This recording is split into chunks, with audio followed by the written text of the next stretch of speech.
네, 하나님의 말씀은 누가복음 5장 15절입니다. 예수의 소문이 더욱 퍼짐에 수많은 무리가 말씀도 듣고 자기 병도 고침을 받고자 하여 모여오되 예수는 물러가사 한적한 곳에서 기도하시니라. 그동안 하나님께서 우리를 십자가 복음의 삶으로 집중적으로 인도해 오셨습니다.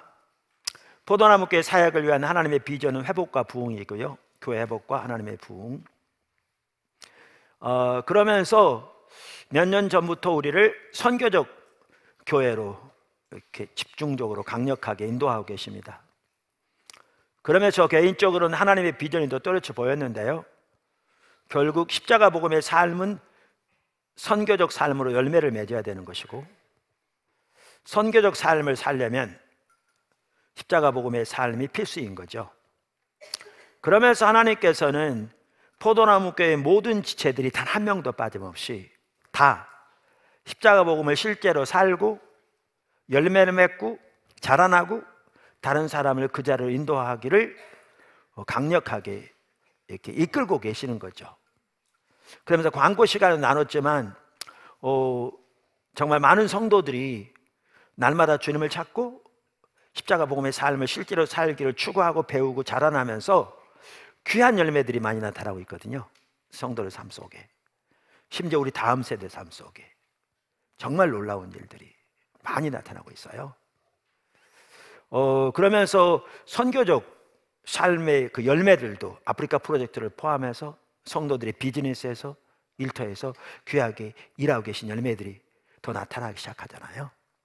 그러면서 이제는 광고 때 나눈 것처럼 모든 성도들이 그렇게 주님을 추구하고 따라가면서 요한복음 15장에 나오는 포도나무의 삶처럼 하나님이 실질적으로 자신의 삶 속에 자신을 통해 날마다 순간마다 하나님의 계획하시고 목표하신 바를 이루고 성취하시도록, 이게 열매인데 기대하며 일어서라고, 날마다 이렇게 주 앞에 서라고 그런 마음을 강력하게 해주시고요, 하나님이 사랑으로 뒷받침하실 것을 이렇게 강력하게 인도하시면서 우리들을 이끌고 계십니다. 그러면 지금 시리즈로 살펴보고 있는 주일 설교가 말씀 묵상을 통해 하나님과 동행하는 삶인데, 이렇게 날마다 주님을 찾고 구하되 여기에 말씀 묵상을 어떻게 설 것인가, 이제 이 초점에 맞춰져서 이렇게 살펴보고 있잖아요.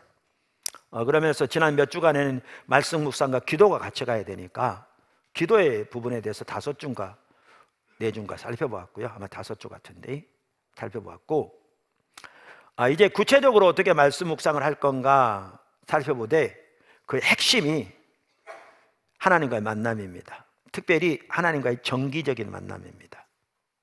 그래서 오늘은 이제 그 부분을 살펴보려고 하는데요, 하나님과의 만남에 있어서 어디에 포커스를 두려고 하느냐 하면 정기적이라는 부분에 포커스를 두려고 합니다. 오늘 기도하고도 연결되기도 하고요. 그러니까 지금 말씀드린 그 삶을 우리 모두가 살되 이 삶을 위해서 한 핵심적인 부분이 우리 모두가 다 하나님과의 정기적인 만남의 시간이 있어야 한다는 거죠.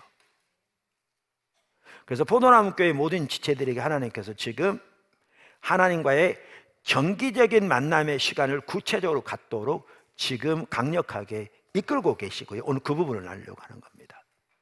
그 부분을 알려고 합니다. 할렐루야. 우리가 하나님과의 친밀한 교제를 위한, 또 하나님의 행하시는 법 온 사람으로 동참하기 위한 하나님과의 만남의 시간에 있어서도 예수님의 모델입니다. 예수님의 기도가 우리의 모델이고요, 그래서 주기도문만 하더라도 정말 모델이라고 2주간을 걸쳐 살펴봤고요, 예수님의 기도 생활, 즉 하나님과의 만남의 시간만 하더라도 우리의 하나님과 만남의 시간을 위한 모델입니다. 핵심적인. 거기에 특징이 크게 4가지를 볼 수 있다. 이렇게 과거에도 살펴보았습니다. 그 4가지가 뭐냐면 우선적으로, 정기적으로, 한적한 곳에서 충분한 시간을. 뭐라고요? 우선적으로, 정기적으로, 한적한 곳에서 충분한 시간을. 자, 그걸 살펴보되 말씀드린 대로 오늘은 그 정기적인 하나님과의 만남, 여기에 포커스를 두고 하나님께서 포도나무교회 모든 지체들이 어떻게 지금 현재 서기를 원하시는지 그 부분을 살펴보려고 합니다. 첫째, 우선적으로 예수님이 하나님과의 만남의 시간에 있어서, 우리의 하나님과의 만남의 시간에 있어서도 모델인데, 예수님은 우선적으로 하나님과의 만남의 시간을 가지셨습니다. 그러니까 오늘 읽은 본문이 그걸 잘 보여줍니다. 오늘 본문에 보면 예수님의 소문이 더욱 퍼짐에 수많은 무리가 예수님께 나왔다 그랬거든요. 근데 나온 목적이 뭐였어요? 말씀도 듣고 병 고침을 받고자 해서.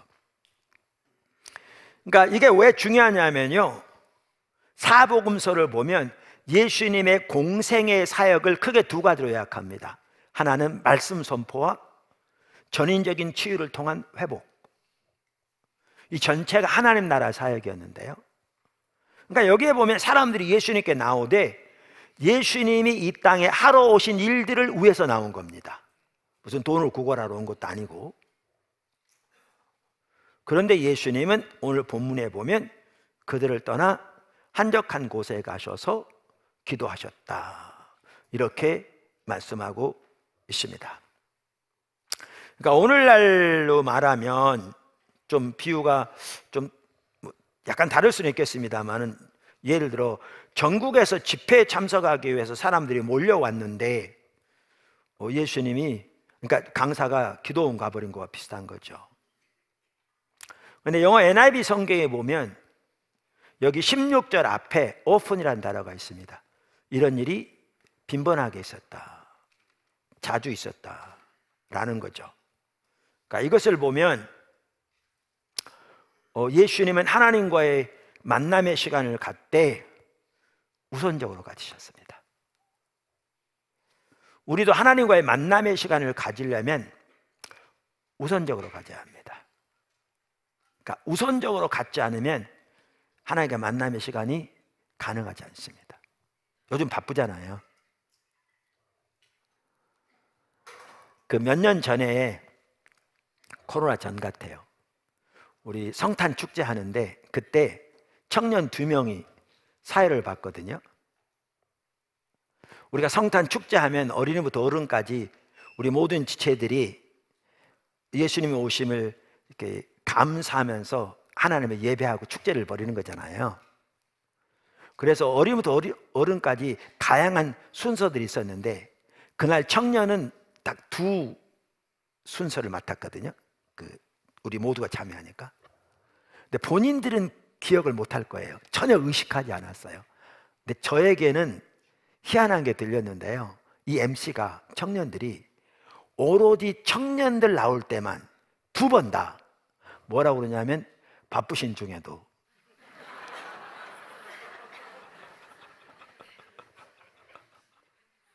아직 결혼도 안 했고 먹여 살 애들이 있는 것도 아니고 뭐 직장 사업 뭐 이런 것 때문에 진짜 뭐 밤낮으로 고민하는 것도 아닌데, 그런데 오로지 청년들 나올 때만, 그것도 2번 다, 본인들은 전혀 의식하지 못했을지 몰라도 바쁘신 중에도 이러더라고요.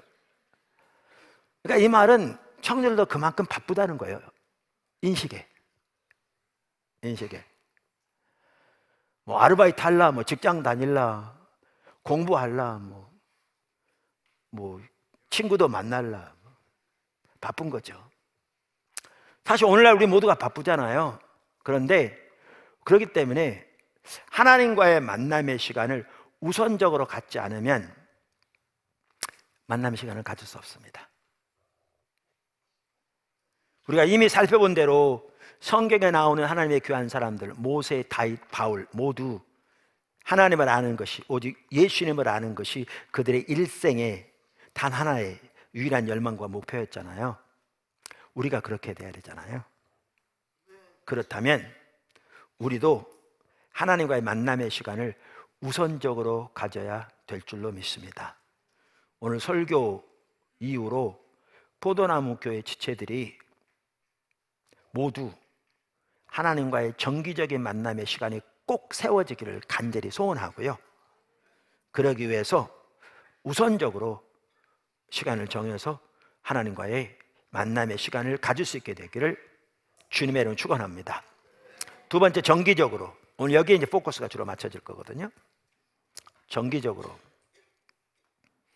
예수님은 하나님과의 만남의 시간을 우선적으로 가지셨을 뿐만 아니라 정기적으로 가지셨어요.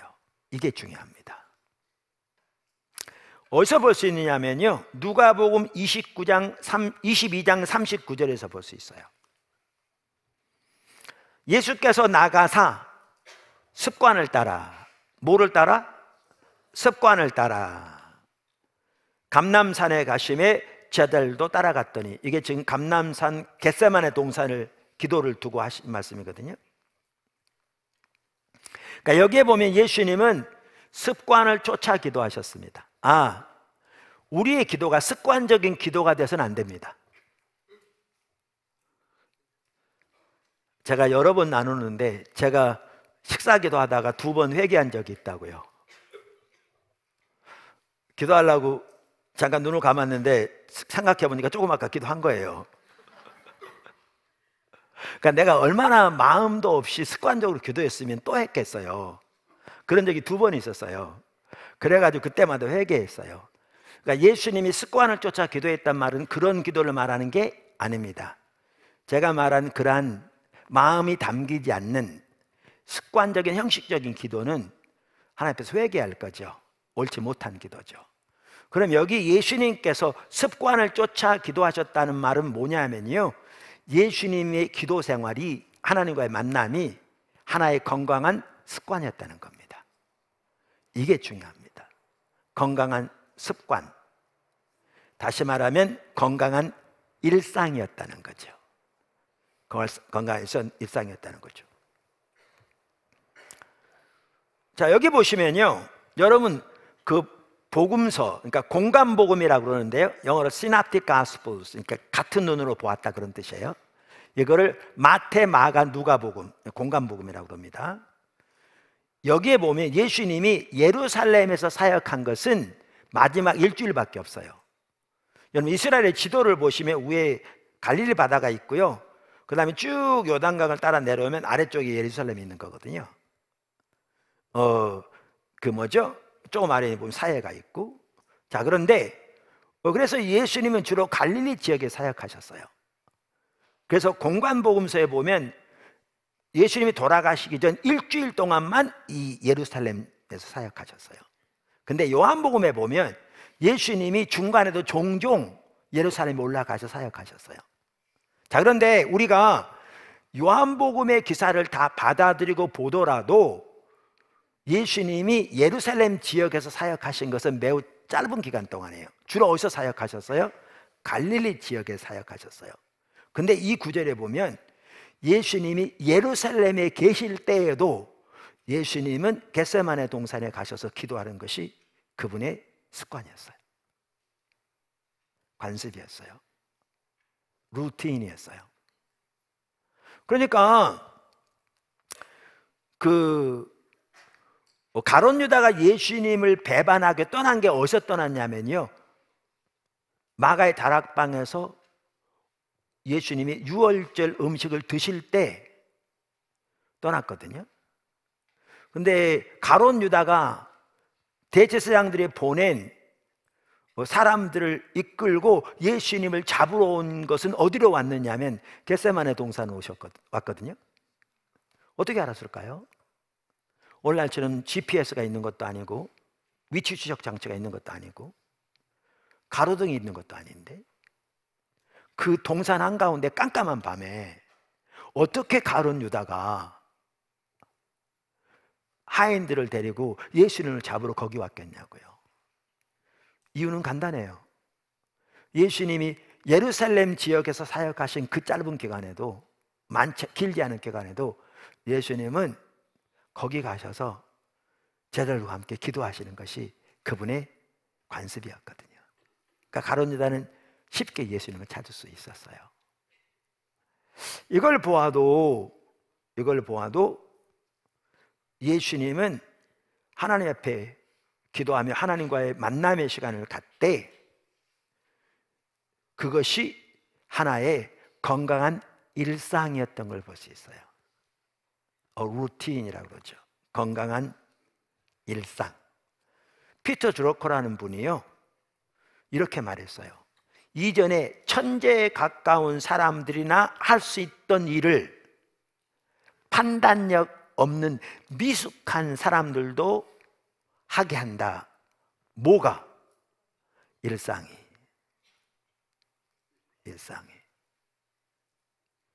그러니까 하나님과의 만남의 시간이 정기적으로 정해지면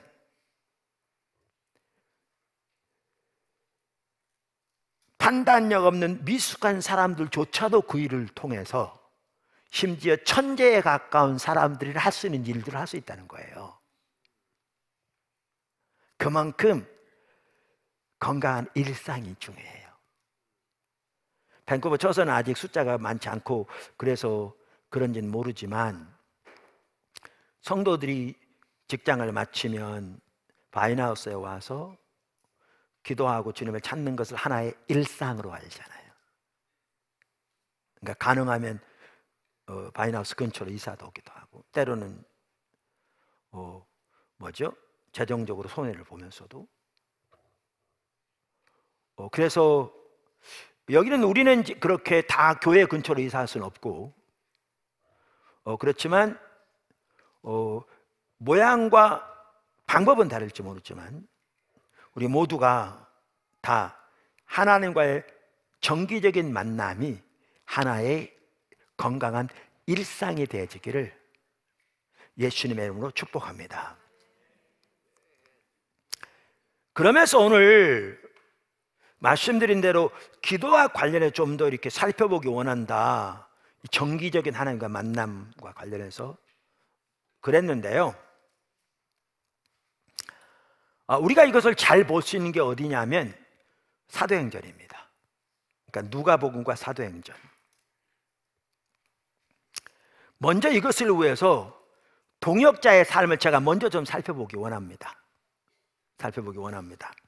제책 십자가 복음 1단원에 있는 내용인데요, 이것을 아주 잘 볼 수 있는 예가 엘리야의 예거든요.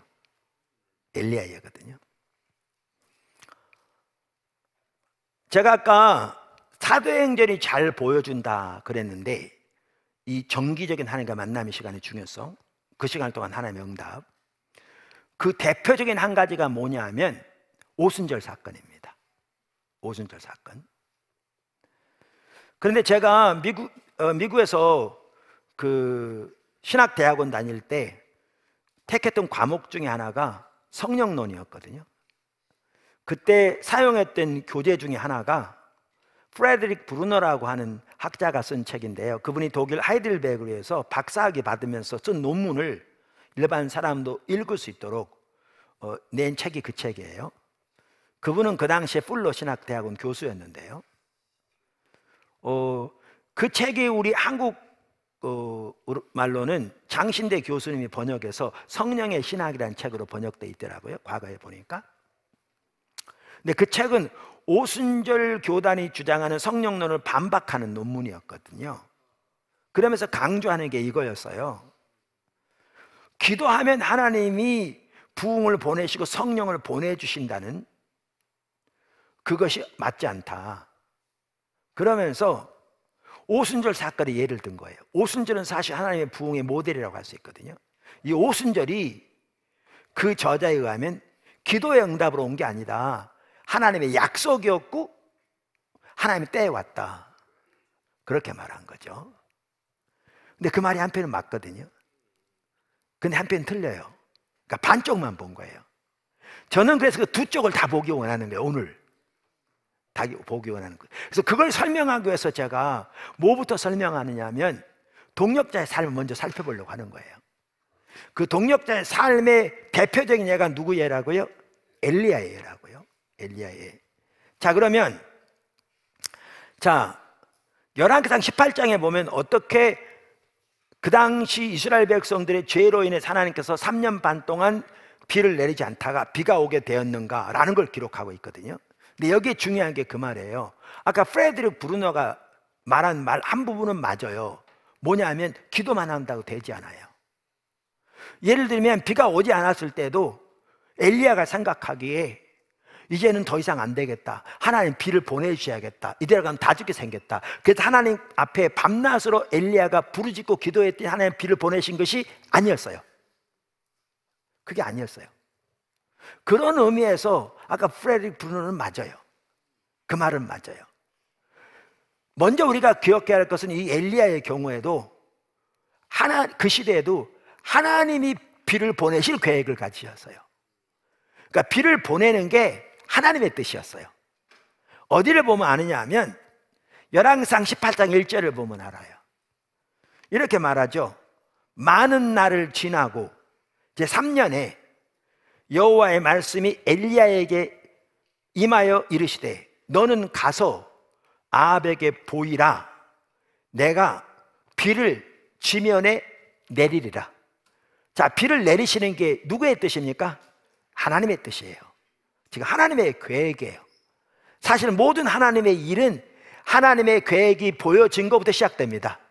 엘리야의 경우에도 하나님께서 엘리야에게 하나님이 비를 내리시겠다는 계획을 보이실 때부터 시작되었습니다.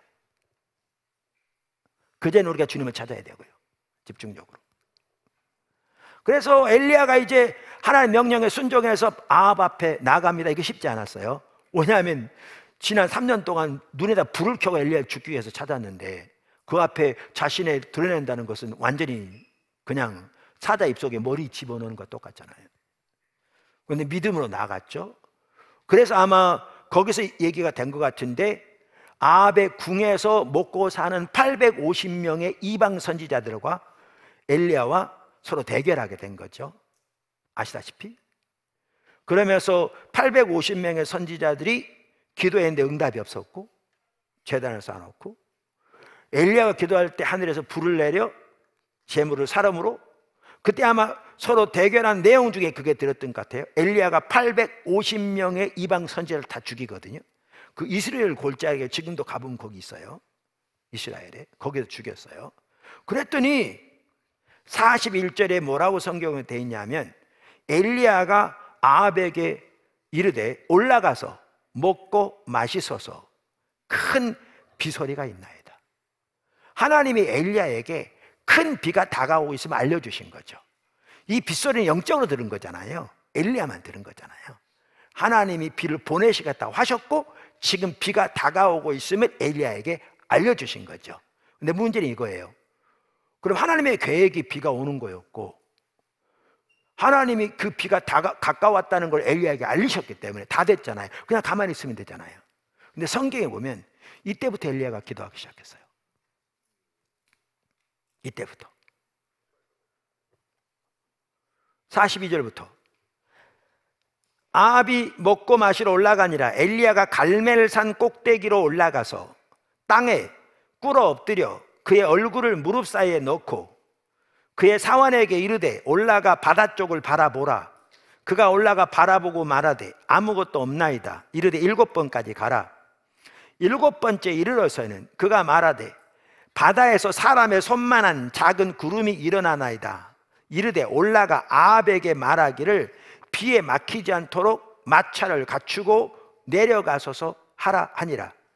조금 후에 구름과 바람이 일어나서 하늘이 깜깜해지며 큰 비가 내리는지라. 아합이 마차를 타고 이스라엘로 가니. 여기 보실래요? 이때부터 엘리야가 올라가 기도했어요. 머리를 양 무릎 사이에 끼고 간절히 기도했죠. 제가 어느 책에 보니까요, 이게 그 당시 팔레스타인 여인들이 아이 낳는 자세래요. 제가 다른 곳에 확인할 길이 없었기 때문에 모르겠지만 그분도 상당히 세계적인 리더로서 믿을 만한 분인데 그분 책에는 최소한 그렇게 기록돼 있었어요. 그러니까 산구하는 기도인 거죠.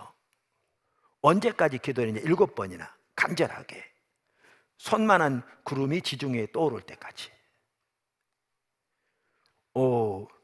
그리고 이제 그 구름이 커져서 큰 비가 내린 거거든요. 근데 여기 중요한 게 그 말이에요. 엘리야가 그저 비가 오지 않으니까 이제는 비가 안 오면 더 이상 안 되겠다 싶어서 하나님 앞에 밤낮으로 기도했더니 비를 보내신 게 아니었다고요. 너무나 많은 사람들이 이렇게 말해요. 이거 잘못된 거라고요. 그러니까 한편으로 말하면 프레드릭 브루너의 말이 맞다고요. 기도한다고 하면 되는 것도 아니고 하나님의 때에 있는 것이고 하나님의 약속으로 임하신 거라는 거죠. 맞아요. 이 경우는 하나님의 때에 왔고 하나님의 약속으로 이루어진 거예요. 근데 문제는 기도가 같이 갑니다. 그러니까 그 브루너는 한쪽만 본 거죠. 다른 쪽은 못 본 거죠. 만약에 이렇게 하나님이 역사하셨는데 엘리야가 기도 안 했더라면요, 손만한 구름이 실제로 떠오를 때까지 기도 안 했더라면요, 비가 왔을까요? 안 왔을 겁니다. 가상이지만 손만한 구름이 실제로 떠오기까지 기도 안 했더라면 안 왔을 겁니다. 그걸 확인할 수 있는 게 어디서 확인할 수 있냐면요, 신약 성경은 하나님이 비를 내린 게 엘리야의 기도의 응답으로 비를 내렸다고 분명히 기록하고 있거든요. 기록하고 있어요. 어디예요? 야고보서 5장에. 야고보서 5장에 보면 우리의 기도에 대한 모델로 엘리야의 기도를 제시합니다. 그리고 우리와 성정이 똑같은 사람인데 엘리야가 기도했더니 하늘을 열으시기도 하고 엘리야가 기도했더니 하늘을 닫으셨다고 하면서 그 예를 들거든요.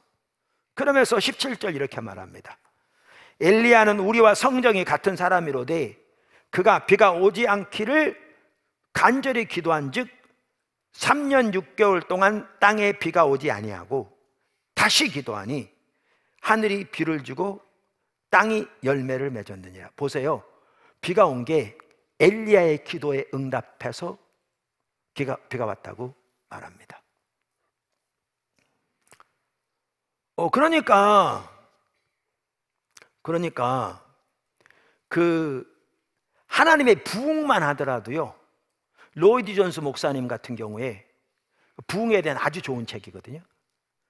하나님의 부흥이야말로 어떠한 사건보다 더 하나님의 주권이 분명하게 나타나는 그 사건이라는 거죠. 하나님의 부흥은 하나님의 때에 온다는 거예요. 그러니까 한편으로 말하면 우리가 기도한다고 부흥이 오지 않는다는 거죠.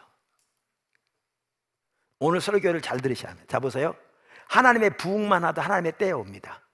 그래서 우리가 기도한다고 하나님의 부흥이 오지 않습니다.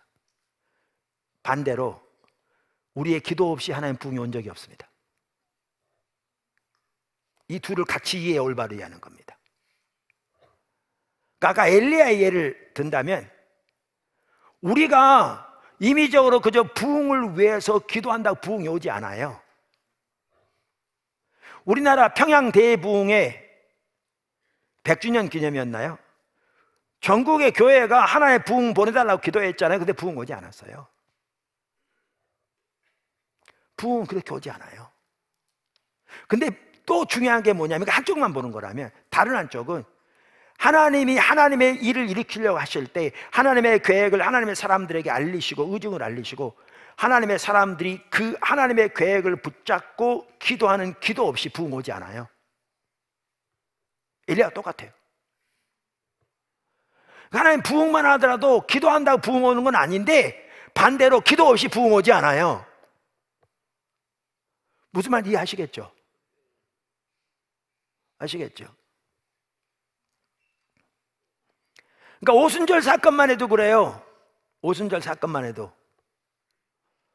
오순절 사건 그거 하나님이 성령을 부어주시는 것은요 하나님의 약속이었어요. 우선 맞아요. 하나님의 약속이었어요. 예수님께서 승천하시기 전에 제자들에게 직접 그러셨잖아요. 누가복음과 사도행전은 같은 저자에 쓰여졌죠. 그러니까 누가복음이 전편이라면 사도행전 후편과 같은 거예요. 그 누가복음 24장 49절에 보면 이렇게 말씀하셨잖아요. 예수님께서 볼지어다 내가 내 아버지의 약속하신 것을, 이건 성령을 가리키거든요, 너희에게 보내리니 너희는 위로부터 능력으로 입혀질 때까지 이 성에 머물라 하시니라. 그래서 예수님께서 하나님께서 약속하신 성령을 보내시겠다는 거예요. 빠른 시일 내에 곧 약속이에요. 근데 이뿐만 아니라 예수님께서 뭐라고 그러셨냐면 내 아버지께서 약속하신 것이라고 그랬어요. 이게 무슨 말인지 아세요? 구약 성경에 보면요, 메시아가 오실 때 성령이 동시에 부어지고요, 그게 마지막 때의 시작이 될 것을 말씀하고 계세요. 하나님 나라가 임하는 거죠. 새로운 세대가 시작되는 거예요. 그리고 예수님이 메시아로 오셨고요, 예수님의 오심과 함께 성령이 부어지실 것이 구약에 이미 예언돼 있어요. 그 한 대표적인 예가 요엘서 2장이에요. 그래서 오순절날 성령이 임했을 때 사도행전 2장에 보면 베드로가 모여드는 사람들에게 한 말이 그 말이었어요. 한 말이 사도행전 2장 16절, 이는 선지자 요엘을 통하여 말씀하신 것이니 일러스되, 구약에 기록되어 있다는 거죠. 하나님이 말씀하시기를 말세 내가 내 영을 내 육체에 부어주리니 너희의 자녀들은 예언할 것이요 너희의 젊은이들은 환상을 보고 너희의 늙은이들은 꿈을 꾸리라. 그때 내가 내 영을 내 남종과 여종들에게 부어주리니 그들이 예언할 것이요. 그러면 쭉 나와요. 여기 보세요. 성령이 임하는 것은요, 오순절날 성령이 임하는 것은 구약 때부터 하나님께서 약속하신 약속이고요, 예수님이 말씀하신 약속이었어요. 그들이 기도한다고 되어지는 것이 아니었고요, 하나님의 계획이었고 하나님의 약속이었어요. 뿐만 아니라 하나님의 때에 임했어요. 그러니까 사도행전 2장 1절에 이렇게 되어 있거든요. 오순절 날이 이름에, 간단한 얘기 같지만 하나님 때에 임하셨다는 거예요. 그러니까 하나님의 약속이고 이전부터 약속된 예수님을 통해서 그 일이 곧 일어날 거라고 말씀하시고, 그래서 하나님의 약속이며 하나님의 때에 이루어졌어요. 그러니까 아까 말한 대로 프레르 브리너가 주장한 게 맞아요, 그 말은. 근데 다른 한쪽은 못 보는 거예요. 그게 뭐냐 하면 하나님의 약속을 이루실 때 믿는 자들의 기도가 같이 가요.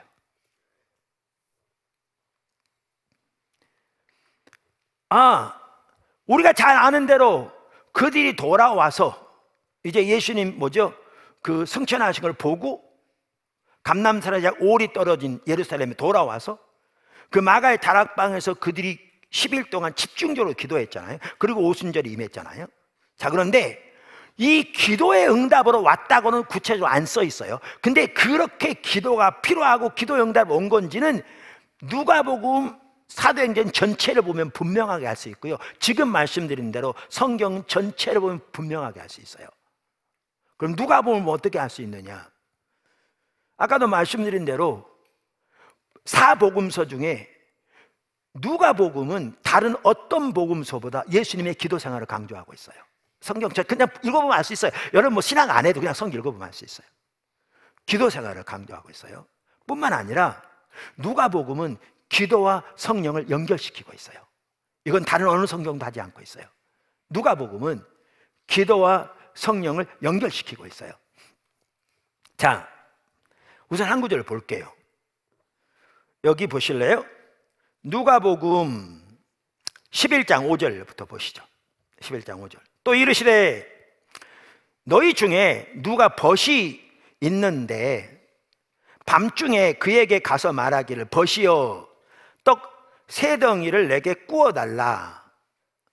내 벗이 여행 중에 내게 왔으나 내가 먹일 것이 없노라 하면 그가 안에서 대답하여 이르되 나를 괴롭게 하지 말라.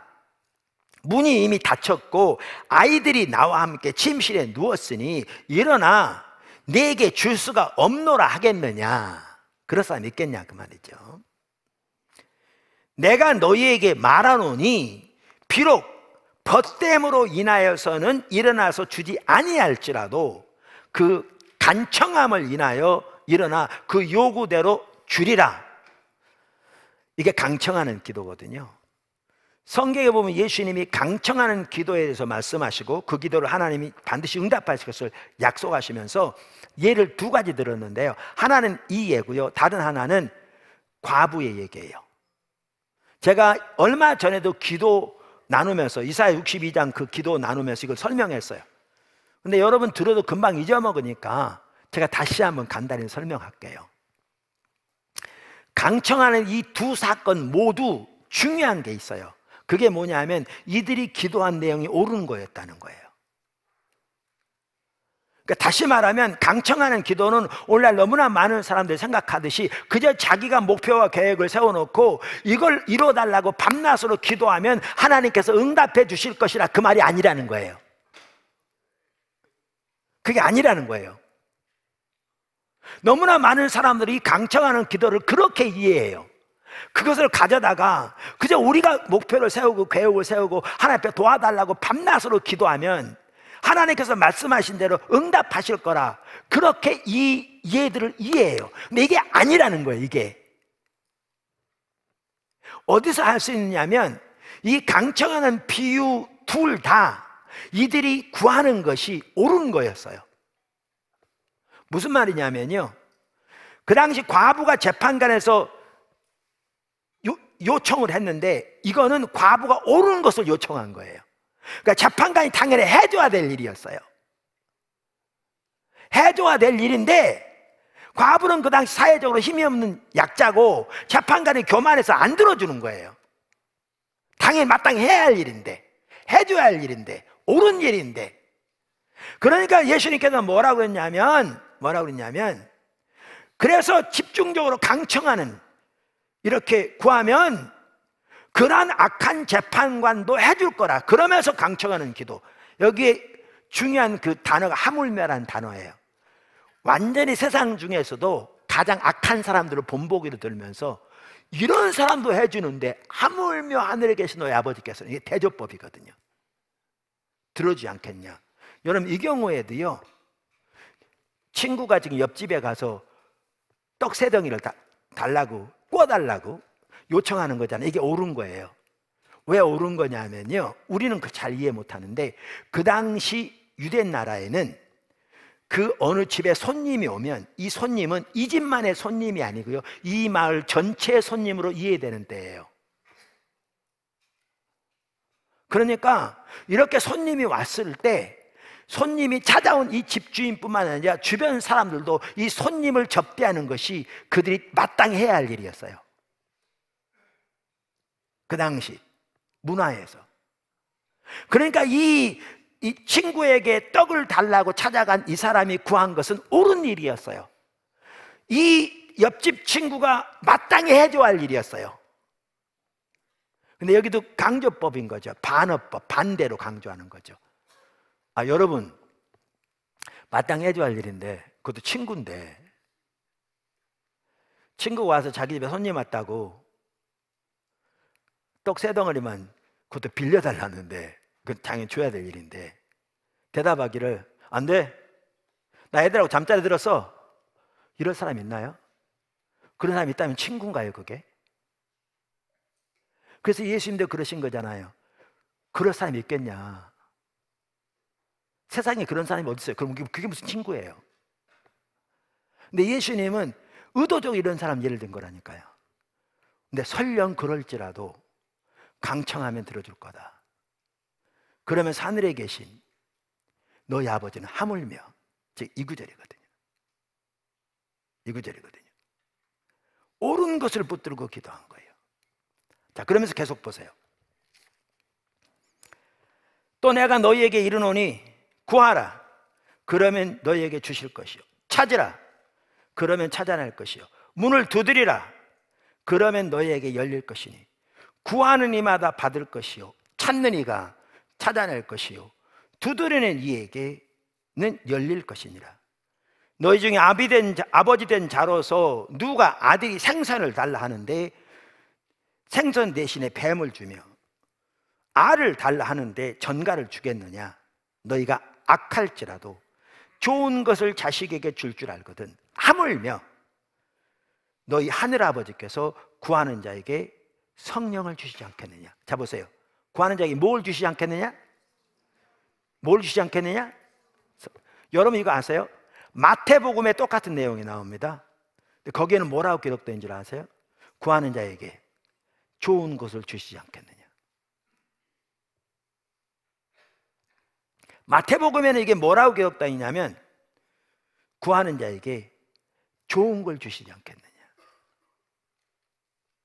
근데 누가복음에는 지금 뭐라고 기록하고 있다고요? 구하는 자에게 뭘 주시지 않겠느냐? 성령을 주시지 않겠느냐.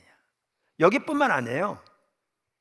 한 더 예를 보면요, 복음서마다 예수님께서 침례 요한에게 침례를 받으시고 물에서 올라오실 때 하늘에서 성령이 비둘기 형체로 예수님 위에 임하시고 하늘에서 음성이 들렸다는 사실을 기록하고 있습니다. 그렇죠?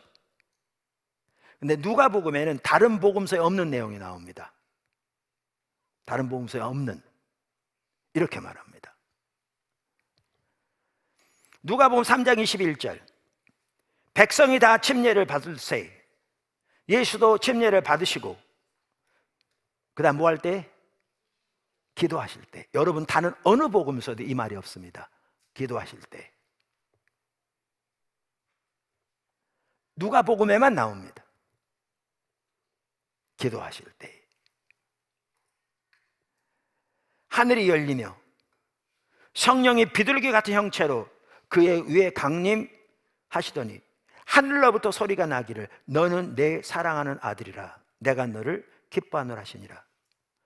여러분, 이걸 보시면요, 누가복음 사도행전에 보면 어떤 복음서보다 예수님의 기도를 강조하고 있고요, 그리고 누가복음 사도행전은 그 기도를 성령과 연결시키고 있습니다.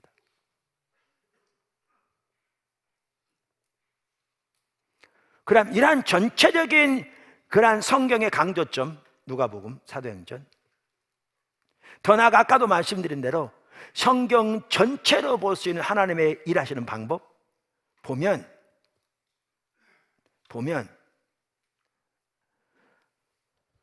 하나님의 약속입니다. 하나님의 때에 이루어집니다. 그런데 여기에 반드시 같이 가는 게 뭐냐 하면 하나님의 백성들의 기도입니다. 이 기도를 들으시고 하나님 역사하십니다. 한편으로는 기도만 한다고 되지 않습니다. 우리가 임의대로 그저 계획을 세우고 부지런히 부르진다고 응답되는 게 아닙니다. 근데 동시에 하나님이 일하시려고 앞서가실 때 하나님의 사람들이 그 하나님의 뜻, 의중을 발견하고 그 뜻이 이루어지도록 기도하는 것이 없이 하나님 뜻이 이루어지지 않습니다.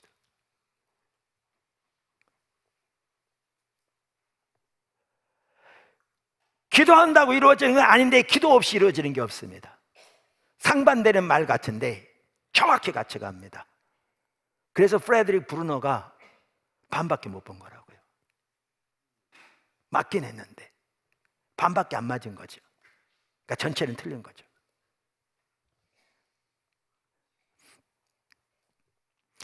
여러분, 우리가 이 부분에 대해서 성경 전체적으로 잠깐 좀 보면요, 이스라엘 백성들이 혹은 보다 구체적으로 남방 유다 백성들이 하나님을 따라 우상을 숭배하고 하나님의 법을 버린 결과 하나님께서 이방 나라를 들어서 그 나라를 심판하셨습니다. 그래서 바벨론 포로로 잡혀가 나라가 망했습니다. 그런데 하나님은 그들을 회복시킬 걸 약속하고 계세요. 그게 예레미야서에도 나오고 에스겔서에 나옵니다. 그럼 에스겔서 36장에 보면 중요한 내용이 나오는데 하나님께서 그들을 회복시키시되 그들 때문이 아니라 심지어 그들로 인해서 열방 가운데서 더럽혀진 하나님의 이름의 영광을 위해서 하나님께서 회복시킬 걸 말씀하세요.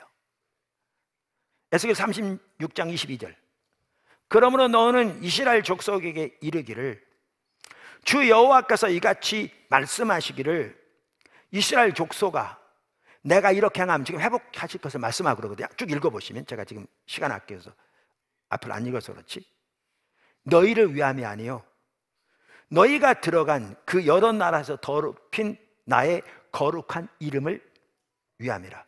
하나님의 이름을 향한 하나님의 명예를 위해서 하나님이 회복시킬 걸 말씀하세요. 뿐만 아니고요, 하나님이 언제 회복시킬 것 같이 이미 다 말씀하셨어요. 하나님이 예레미야를 통해서 70년 만에 회복시킬 거라고 말씀하셨고요, 그 70년에 대해서 기록한 것만 하더라도 예레미야서에 2번이나 나와요. 그 중에 한 구절 읽어볼까요? 예레미야 29장 10절, 여호와께서 이와 같이 말씀하시니라. 바벨론에서 70년이 차면, 바벨론에서 70년이 차면 내가 너희를 돌보고 나의 선한 말을 너희에게 성취하여 너희를 이곳으로 돌아오게 하리라. 자, 보세요. 하나님의 이름을 향한 하나님의 질투 때문에 하신다니까요. 강력한 강권적인 하나님의 역사로 하나님은 때까지 말씀하셨다니까요. 그럼 그대로 이루어질 거잖아요. 근데 성경은 뭐라고 말하고 있는 줄 아세요? 에스겔 36장. 아까 보면 쭉 하나님께서 회복시키고 말씀하십니다. 그리고 마지막 두 번째 마지막 절인데요, 이렇게 말씀하세요. 37절. 주 여호와께서 이와 같이 말씀하셨느니라. 그래도 이스라엘 족속이 이같이 자기들에게 이루어 주기를 내게 구하여야 할지니라. 기도해야 한다고요.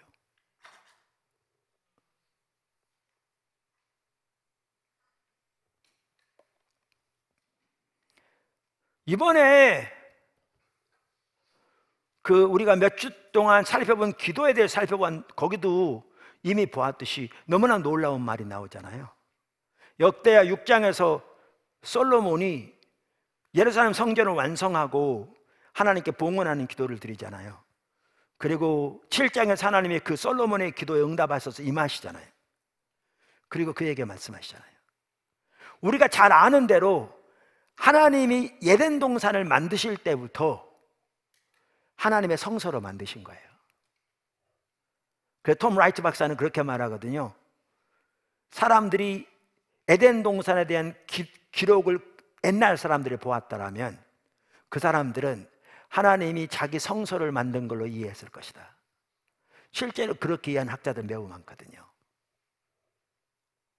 그리고 새하늘과 새 땅은요, 너무나 명확하게 새하늘과 새 땅 전체가 하나님의 지성소가 될 거거든요. 하나님이 하나님의 백성과 함께 거하시는 하나님의 장막이 되어지는. 그래서 하나님의 인간을 창조하실 때부터 구속을 완성하시는 그 모든 것까지 핵심 중에 하나가 하나님의 임재로 그들 가운데 함께 거하시며 그들 가운데 운행하시고 역사하시는 성전이거든요. 그래서 이스라엘 백성들을 애굽에서 건져내서 시내산에서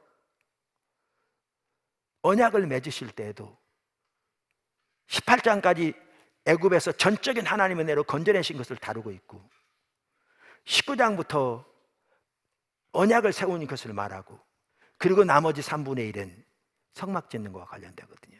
그만큼 이게 중요한.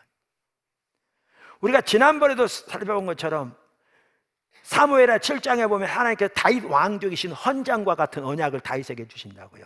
그 하나의 핵심도 성전 짓는 거였어요. 그래서 솔로몬이 하나님의 그 놀라운 하나님의 계획에 힘을 다해 동참해서 성전이 완성되죠. 그리고 봉헌하는 기도를 한다니까요. 그 성전에 대한 약속 중에 하나가 뭐예요? 하나님이 친히 하나님의 이름을 그곳에 영원히 두시고 하나님의 눈과 귀가 거기에 머물러 있어서 그들의 기도를 들으실 거라는 거예요. 근데 너무나 놀라운 말이 있어요. 그게 뭐냐? 7장 12절에요. 역대하. 하나님이 임하셔서 하신 말씀인 거죠. 솔로몬에게. 밤에 여호와께서 솔로몬에게 나타나사 그에게 이르시되 내가 이미 내 기도를 듣고 이곳을 택하여 내게 제사하는 성전을 삼았으니, 이곳을 택하여 제사하는 성전 삼으신 것은요, 하나님 원래 계획이었어요. 어마어마한 계획. 창조 때부터 재창조 일까지 그 모든 하나님의 계획의 한 핵심적인 줄기. 그런데 하나님은 뭐라고 말씀하시냐면 네 기도 듣고 행했다고 말씀하세요. 네 기도의 응답으로 내가 임해서 내 영광으로 채웠다는 거예요. 이 하나님의 전을.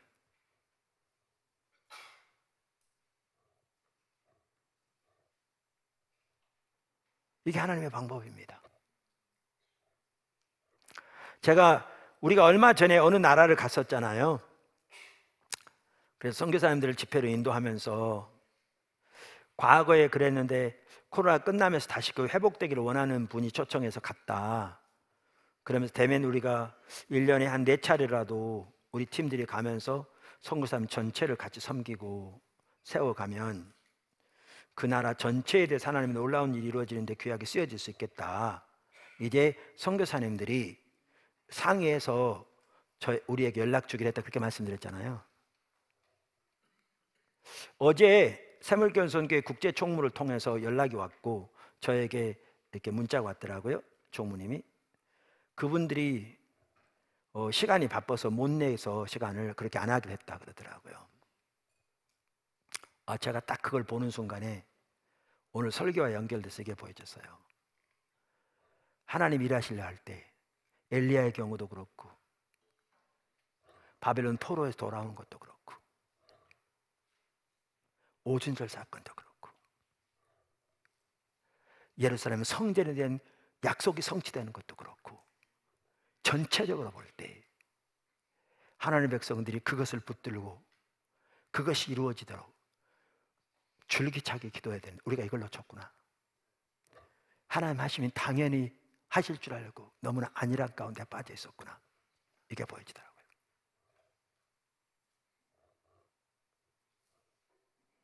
여러분, 오늘 이 인턴 선교사 두드림 투게더, 과거에 2+2라고 이번에 9기인가요? 이제 세 나라 또 파송합니다. 지금 한 나라 나가 있고 2나라 추가되고요. 내년에 한 나라 더 추가될 거고요. 계속 확대될 거거든요. 지난 주간에 군선교연합에서 군선교연합회 사무총장, 총무, 실장 와서 우리 과거에 서로 오해했던 거 다 이제 털어버리고 앞으로 적극적으로 협력하자고 얘기하고 갔거든요. 우리가 거의 참군을 섬기다시피 하는데 학군단 신우회 전체 포함해서 지금 100여 개 남짓 대학에 간사들 세워져 있고 우리는 300여 개 대학 전체 간사를 세워지기 원하고 이들이 십자가의 복음으로 무장돼주고 매년 1000명을 세계 250개 지역에 보낸 그날에 속해오기 바라고.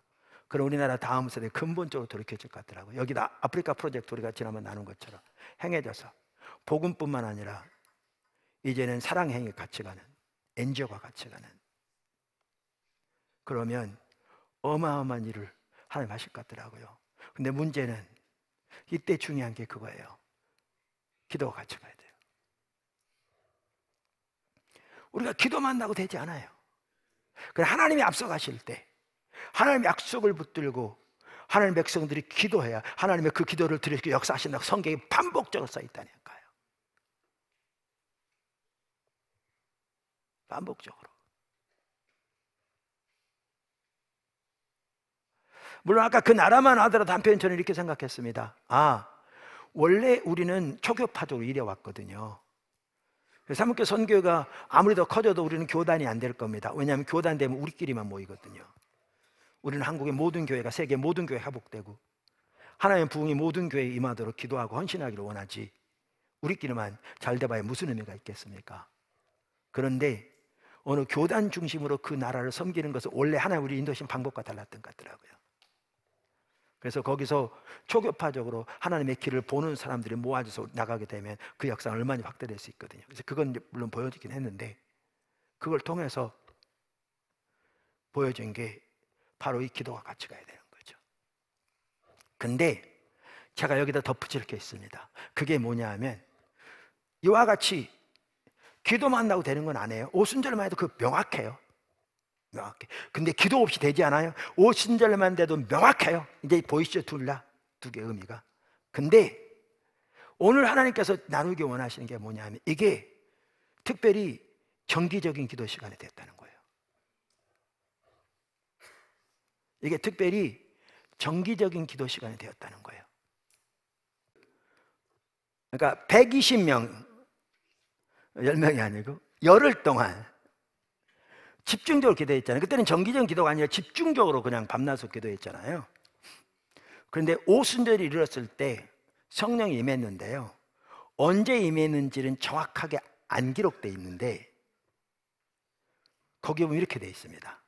이렇게 보였습니다. 오순절날에 대해서 말하면서 그러니까 성령이 임하니까 그들이 방언으로 기도했고요. 그래서 사람들이 몰려들었고요. 그중에 일부는 제자들이 술 취했다고 대낮에 비방했거든요. 그랬더니 사도 베드로가 이것을 설명하며 사는 내용이 그거였거든요. 그게 뭐냐 하면 때가 제3신이 너희 생각과 같이 이 사람들이 취한 것이 아니니라. 여기 제3시란 말은요, 여러분 여기다 6을 더하면 됩니다. 우리로 하면 오전 9시입니다. 근데 이때가 어느 시간인 줄 아십니까? 유대인들이 정기적인 기도 시간입니다.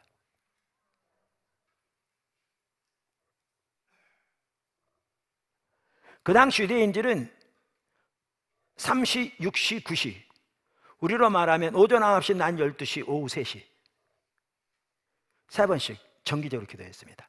한 사람이 3번 기도했는지 아니면 3번 뭐 사람마다 따로 기도했는지는 알 길이 없는데요, 그게 유대인들의 기도 시간입니다. 그래서 1세기 유대 역사가인 요세푸스만 의해서만 하더라도 유대인들은 오전 10시 이전에는 식사도 하지 않았답니다. 그러니까 여기에 보면 하나님의 성령이 오순절날 임했는데 어느 때 임했는지는 확실하게 알 수 없지만 제3신이 라고 말한 걸 보면 어쩌면 정기적인 예배 시간에 임했습니다.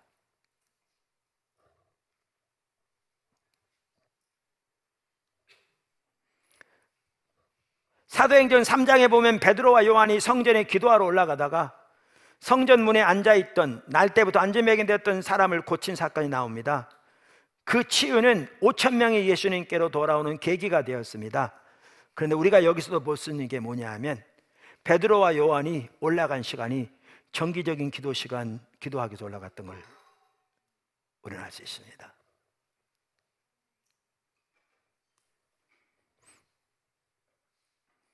그래서 3장 1절 이렇게 말합니다. 제9시 기도 시간에 베드로와 요한이 성전에 올라갈세.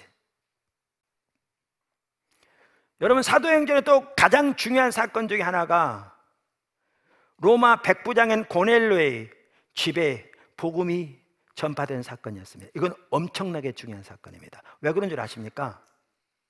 이 사건을 통해서 드디어 복음이, 이방인들에게 복음이 전파되는 계기가 되었습니다.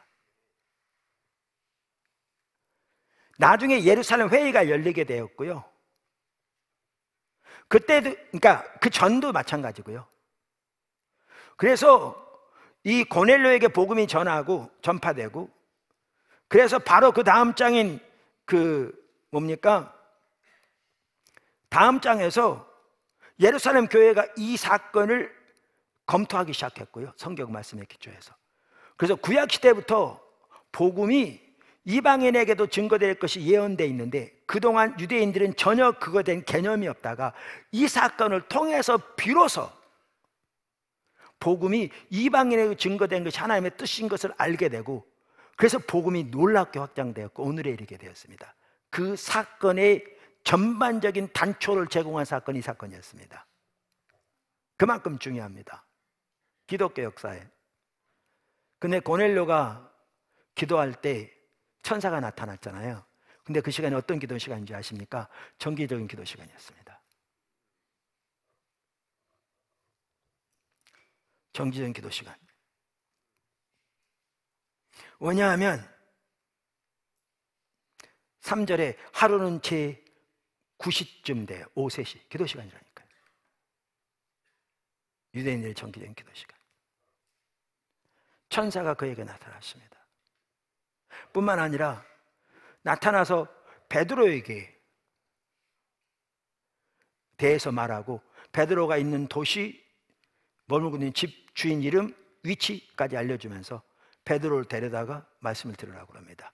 근데 베드로의 경우에는 하나님이 그에게 환상을 보여주시면서 고넬료가 갈 수 있도록 길을 여셨는데 그 시간이 낮 12시 정기적인 기도 시간이었습니다. 그러니까 사도행전에 나오는 이 어마어마한 하나님의 놀라운 역사들,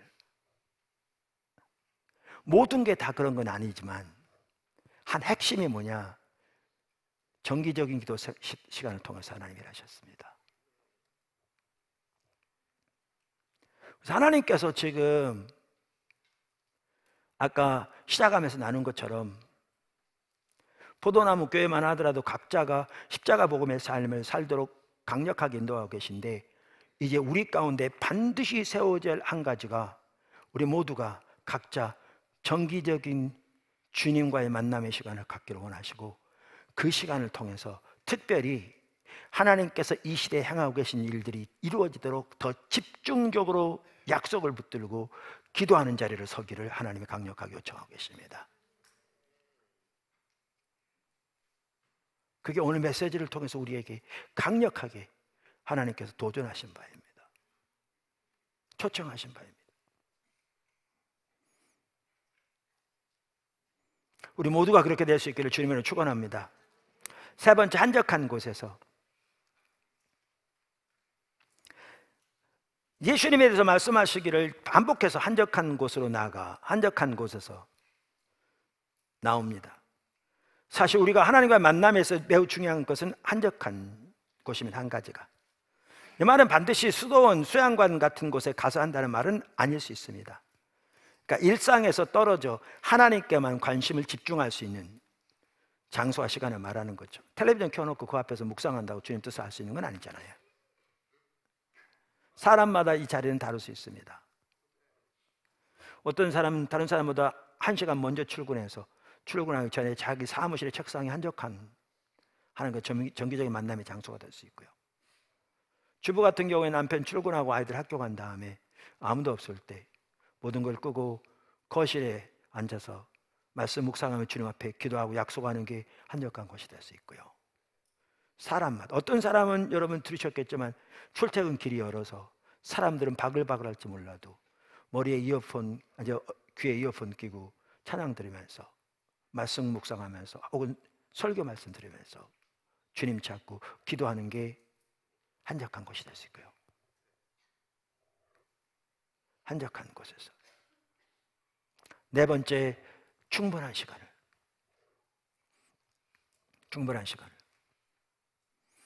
예수님은 하나님과의 만남의 시간을 가지되 충분한 시간을 하나님 앞에서 머물르셨습니다. 특별히 중요한 일일수록 더 그랬습니다. 한 예가 누가복음 6장 12절에 나옵니다. 이때에 예수께서 기도하시러 산으로 가사 밤이 새도록 하나님께 기도하시고, 그리고 나서 예수님께서 12사도를 세우셨거든요. 여러분, 12사도 세우시는 건 간단한 일이 아닙니다. 이스라엘을 다시 모으시는 겁니다. 새 이스라엘. 그게 신약의 교회죠. 하나님의 그 놀라운 새 창조 역사를 이끌어갈 하나님의 백성, 유대인과 이방인이라는 한 새 백성, 그리고 그들을 대표해서 이끌어갈 12사도. 그 세우신 사건이거든요. 이 중요한 사건을 놓고 예수님은 밤새도록 기도하신 걸 볼 수 있습니다. 헨리 블랙가비 목사님이 영적 리더십에서 리더가 확보해야 할 시간 중 첫 번째로 하나님과의 충분한 시간을 들고 있습니다. 그는 이렇게 말합니다. 영적 리더가 하는 모든 일은 하나님과의 관계에서 흘러나와야 한다. 조직을 향한 리더의 비전도 하나님께로서 온다. 리더의 하루 일정도 하나님께로서 온다. 하나님은 조직의 가치관을 정하시고 리더의 인선을 인도하신다. 따라서 하나님과의 교제가 없는 영적 리더는 자기 조직을 위험에 빠뜨리는 것이다. 열쇠는 리더가 하나님과 시간을 보내는가가 아니라 그 시간이 하나님이 하실 말씀을 다 하실 수 있을 만큼 충분한가이다. 충분한 시간을. 이 하나님과의 만남이 실제로 주와 동행하는 삶에서 얼마나 중요한가, 그 예수님의 몇 가지 예만 모아도 명확하거든요. 우리가 지난번에도 보았는데 마가복음 1장에 보면 예수님 공생의 초기에 회당에서 가르칠 때 놀라운 역사가 있었고, 베드로의 집에 들어갈 때 장모를 치유하시고, 안식일이 끝나자 다시만 해가 지자 사람들이 몰려와 다양한 종류의 병들을 치유하시고, 그리고 그 다음날 새벽 일찍 한적한 곳으로 가서 기도하셨거든요. 그랬더니 사람들이 아침부터 몰려왔다고요. 그래서 베드로와 제자들이 예수님을 찾으러 왔죠. 근데 예수님이 뭐라고 그랬냐면 우리가 다른 마을들로 가자. 거기서도 전도하여야 하리니 내가 이를 위해서 왔다. 그러셨거든요. 그러니까 우리가 일반적으로 생각하면 공생이 막 시작했어요. 사람들이 몰려오기 시작해요. 이제 드디어 기반이 잡히기 시작하잖아요. 얼마나 좋은 기회예요. 근데 주님은 다른 곳으로 가셨거든요. 주님과의 관계에서 하나님의 인도를 받은 거죠. 하나님과의 관계에서 그분의 인도를 받은 거죠. 너무나 중요한 부분인 거죠. 뿐만 아닙니다. 그 겟세마네 동산의 기도 보세요. 우리가 잘 아는 대로 마태복음 26장 38절에 보면 내 마음이 매우 고민하여 죽게 되었다 이렇게 말했거든요. 39절에 보면 얼굴을 땅에 대시고 엎드려 기도했다. 그리고 누가복음에 보면 22장 44절 땀이 땅에 떨어지는 핏방울 같아 같이 되었다. 얼마나 고민하셨으면 십자가를 앞두고 얼마나 압박이 컸으면 그렇게 기도하시면서 그러면서도 내 뜻대로 마옵시고 하나님의 뜻대로 하십시오. 하나님 하실 수 있으면 이 잔을 내게서 거두어 주십시오. 비껴가게 해주십시오. 1시간 지나고 와서 제자들 보고 자고 있으니까 얼마나 서운해요. 1시간도 같이 깨어있지 못하겠더냐. 시험에 들지 말도록 기도하라. 또 가서 기도하시고. 근데 여러분 3번째 기도하고 나오시는 예수님의 모습을 보셨어요? 이전과는 완전히 다릅니다.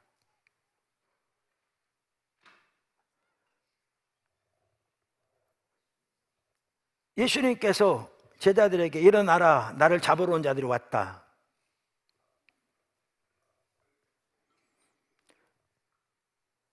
가룟 유다가 와서 입을 맞추니까 그들과 미리 사인해서 입을 맞춘 자가 바로 예수라고 잡으라고 그랬다고 그랬잖아요. 그랬더니 네가 무엇을 하러 왔든지 행하라. 그 얘기. 달려드니까 베드로가 칼을 빼서 종을 치니까 귀가 떨어졌잖아요. 예수님이 귀를 치유해 주시면서 칼을 집어넣으라고 칼을 들고 선 자를 칼로 망하리라고 그러면서 내가 아버지께 구하여 지금 12군단 더 되는 천사를 보내시게 할 수 없는 줄을 생각하느냐. 근데 그러면 어떻게 하나님 뜻이 이루어지겠냐. 자기를 잡으러 오는 자들에게 말씀하시되 강도 잡는 것 같이 왔냐. 내가 날마다 성전에 가르쳤는데 그때는 뭐 했냐. 여러분이 한마디 한마디 말을 보십시오. 아까 그 태도와는 완전히 다른 태도입니다.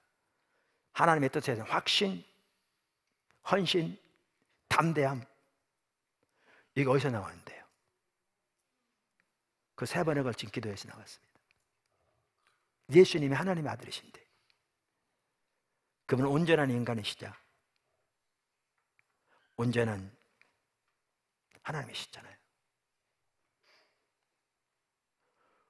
그러니까 하나님과의 충분한 시간을 통해서 순간순간 우리가 주님을 따라가는 하나님의 인도하심과 길을 발견할 수 있을 뿐만 아니라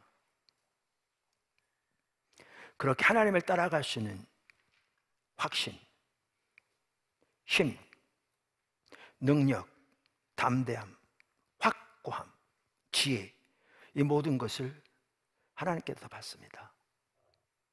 예수님이 그게 필요했다면 우리는 얼마나 더 필요하겠습니까?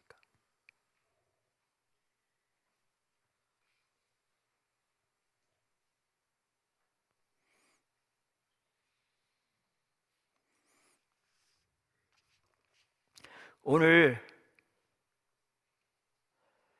그러니까 우리가 이제 구체적으로 어떻게 말씀 묵상을 통해서 하나님과 동행하는 삶을 살 것인가 살펴보면서 가장 먼저가 하나님과 만남의 시간인데 그 중에서 하나님과의 정기적인 만남이 하나님께서 우리 가운데 지금 강력하게 우리 모두가 서도록 요청하고 계시는 바다라는 걸 살펴보면서 우리가 우리 생각대로 기도한다고 하나님 뜻이 이루어진 건 전혀 아니지만 하나님이 일하실 때 그 약속을 붙들고 하나님 뜻이 이루어지도록 간절하게 드리는 그 기도야말로 하나님의 뜻이 이루어지는데 필수적인 요소다. 그런 걸 살펴볼 보았습니다. 그래서 기도한다고 되지 않지만 기도 없이 되는 건 없다, 그렇게 제가 말씀을 드렸고, 특별히 이와 관련해서 정기적인 만남을 통한 그 기도가 얼마나 중요한가 오늘 살펴보면서 하나님께서 포도나무교회 모든 지체들을 그 자리로 강력하게 초청하고 계신 것을 볼 수 있습니다. 우리 모두가 그렇게 주님을 잘 따라갈 수 있기를 예수님의 이름으로 축원합니다. 우리 반주 좀 해주길 같이 한번 기도했으면 좋겠습니다. 몇 분 남았는데요.